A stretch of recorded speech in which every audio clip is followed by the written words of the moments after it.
So we fade back in, which feels really out of place as we see the trees are getting knocked down. But Jake is out of his avatar while it's happening and there are tons of distractions keeping him out. Finally he gets back in his avatar, making all of that pointless. So because the bulldozer won't stop, Jake jumps up and destroys the camera on it. The Na'vi then decide to declare war on the humans, but Jake and Grace try and get them to back off. Colonel Quaritch comes in and takes Jake and Grace out of the Ling. You out of your goddamn mind? You crossed the line. Am I the only one that thinks he actually deserved that? Parker, there is time to salvage the situation. Parker, Shut your pie hole! Or what? Ranger Rick, you gonna shoot me? I find it quite hard to believe that in 2075, they're still referencing things such as Ranger Rick. That's not gonna happen, Rick! It's not gonna happen! Get it? It's a network. It's a global network and the Na'vi can access it. They can upload and download data. Memories. Like YouTube! But better. I'd say we understand them just fine, thanks to Jake here. They're not gonna give up their home. They're not gonna make a deal. For a light beer? And blue jeans? There's nothing that we have that they want. Everything they sent me out here to do is a waste of time. Since a deal can't be made, I guess things get real simple. Jake, thanks. I'm getting all emotional. Might just give you a big wet kiss. Ha! Gay! So despite already making his point, Grace is still shocked when she finds out that Parker is planning to take down a tree.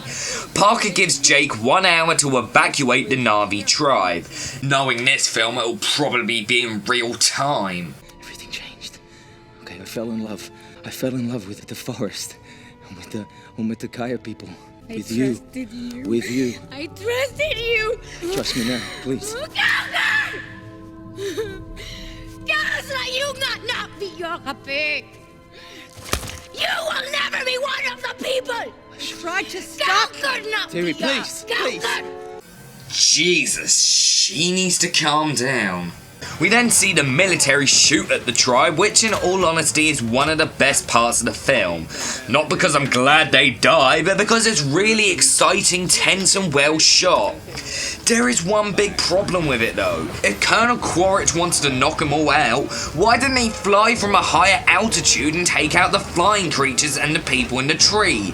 This way they can't escape or fight back. Sure, that would have ruined the scene, but still, sometimes you have to sacrifice making a cool scene so you can make the film make sense. Trudy then refused to shoot because... I didn't sign up for this shit.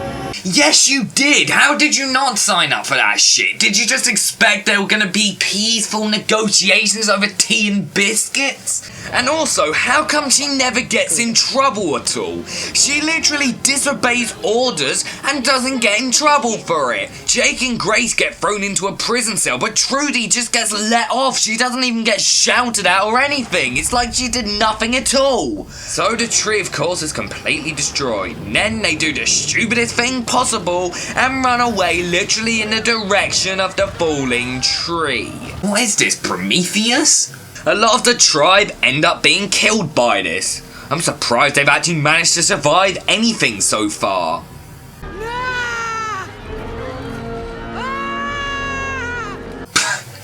You sound really upset. So Neytiri finds that her father has been impaled. Oh, look at that. I've been impaled.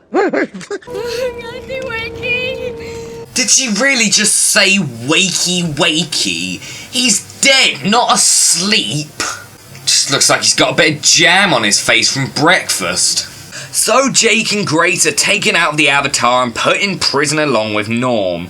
Trudy comes in to give them food and tricks the security guards and sets them free. So they go to get in the ship and have to wear masks because there's no air there. Then Colonel Quaritch comes out and starts to shoot at them without wearing a mask. How the hell does he survive so long? Also, why is he simply using a machine gun and a handgun? Earlier you showed us that you have automated anti-aircraft weapons in your base. Why don't you fucking use them? Also, how did it take so long for the security in the command center to see them escape? It's really stupid. But there's a slight problem with their escape. Since they were shot at, of course a character has to get hit because, you know, cliche. Grace ends up getting hit and they take the base away and decide to hide it so that it can't be found by the military. The Na'vi tribe all go to the Tree of Souls. Jake then connects to the bad dragon thing because no one tries to attack it. I see you. I see you. I see both of you. Do I win? Then Jake takes Grace to the Na'vi tribe, hoping they can save her. The Na'vi connect together and hope that the Tree of Souls can transfer her soul into her avatar for good. The problem is, how can they do this? How can all the people do this? All they're doing is a silly dance. If I do a silly dance, do I transfer someone's soul into a different body? How did they find out that they could do this? Especially if they hate humans and don't want anything to do with the avatars. It makes no sense. So Jake decides to fight back with the Na'vi tribe. They go to find all the different tribes on the planet and get them to join together to create one giant army. Colonel Quaritch then tells the army their plan, where they plan to fight the Na'vi together. We will blast a crater in their racial memory so deep that they won't come within 1,000 clicks of this place ever again. And how long is a click? A mile? A centimeter? More sky people are gonna come. They're gonna come like a rain that never ends. So the next 20 minutes or so is almost entirely one big action scene. In fact, the only part that isn't an action scene in the third act of the movie is the ending. The action scene is impressive, it's exciting, has some really awesome moments, and is a lot of fun. Sadly though, some of it is kind of silly. In fact, I remember actually laughing at it when I first watched it in the cinema when it came out. The action is ridiculously over the top of points. It's kind of stupid that people with guns are literally beaten by people with bows and arrows. However, some of the Na'vi have actual guns that for some reason are bigger than the normal guns that a human have. Where the fuck did they get them from? There's literally one point where it takes 5 different men to actually kill one Na'vi person. 4 of them grab their guns and pause and don't even shoot. How did it take so long for one person to start shooting? Of course, a lot of people die, including Norm, Trudy, and Neytiri's brother. Colonel Quaritch then decides to prepare bombs that they are going to drop onto the tribes, despite the fact that there are actually military men down there already shooting them. What the fuck? Are you literally just gonna waste your men who are doing a good job just because you can do it as well? So before Neytiri attacks, a herd of the hammerhead rhino things randomly come in and charge them. Then all the animals come in to help because Awa or whatever heard Jake or some shit. So Jake drops something in the vents of one of the ships, making it crash. He then tries to do the same to the Colonel's ship. The Colonel quickly gets into the walker thing from Aliens and somehow manages to jump out the sky in it and stay intact. Okay, honestly, that was one of the most awesome things in the movie. It's incredibly dumb, but it's really cool. So the Colonel finds the base and goes to shoot out the window, but is stopped at the last second by Neytiri. Jake and the Colonel face off. The Colonel then punches out the window and tries to wake up Jake. Then Neytiri shoots the Colonel with her bow and arrow, and he has the most insane death ever. Now that's what I call overacting. Jake runs out of oxygen. Jake! My Jake! Of course that's your Jake. It's not gonna be someone else's Jake. Save him! So Neytiri puts the mask on Jake, saving him. I see you.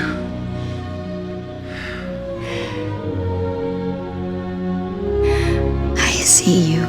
I see both of you and I didn't even cry. I definitely should win something.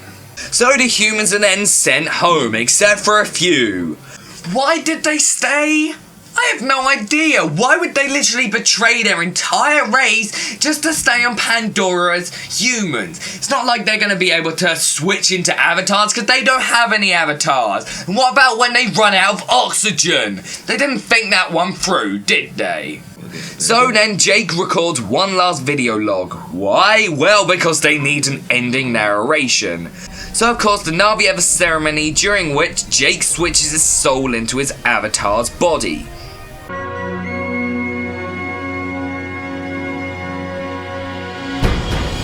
Oh, cliched ending there. And that was Avatar, and I still don't like it.